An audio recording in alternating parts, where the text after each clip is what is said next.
చాలా మందికి బట్టతలలతో ఇబ్బంది పడుతూ ఉంటారండి. అలానే ఆడవాళ్ళలో వెంట్రుకలు పల్చగా అయిపోయి, జడ పల్చగవ్వటంతోటి, అలానే మాడుపై బాగా విపరీతంగా కనిపించటంతోటి బాగా ఇబ్బంది పడుతూ ఉంటారు. అలాంటి వాళ్ళకి జీఎఫ్‌సి థెరపీస్ అనేటివి ఒక విధంగా మంచి బెనిఫిట్ అనేది ఉంటుంది. జీఎఫ్‌సి థెరపీస్ అనేది ఏంటి అనంటే, మనకి గ్రోత్ ఫ్యాక్టర్ కాన్సంట్రేట్‌గా అంటారు.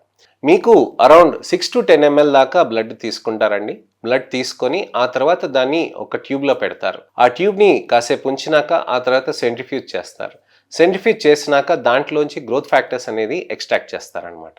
మనం ఇక్కడ తెలుసుకోవాల్సింది ఏంటనంటే, మన రక్తంలో గ్రోత్ ఫ్యాక్టర్స్ అనేటివి ఎక్కువగా ఉంటాయి. మనకి ఎక్కడైనా గాయం జరిగినప్పుడు, మనకు అక్కడ కట్ అయినప్పుడు ఏమవుతుంది అక్కడ? అక్కడ వచ్చేసి మనకి బ్లడ్ క్లాట్ అవుతుంది. బ్లడ్ క్లాట్ అయినాక అక్కడ మనకి స్కిన్ రీజువినేషన్ అనేది జరిగి, తర్వాత రీజనరేషన్ జరిగి, తర్వాత మీకు హీలింగ్ అయిపోతుందనమాట. ఎలా జరుగుతుంది ఈ స్కిన్ రీజనరేషన్ అని అంటే, మన రక్త కణాల్లో ఉన్న ప్లేట్లెట్స్ కణాలని ఒకటి ఉంటాయి. ఆ ప్లేట్లెట్స్ కణాల్లోంచి మనకి గ్రోత్ ఫ్యాక్టర్స్ అనేటివి రిలీజ్ అవుతాయి. ఈ గ్రోత్ ఫ్యాక్టర్స్ అనేటివి మనకి చర్మం లోపలికి హీలింగ్ రావటానికని ఇతరత్ర టిష్యూస్ని అవి ఇన్వైట్ చేస్తాయి అన్నమాట.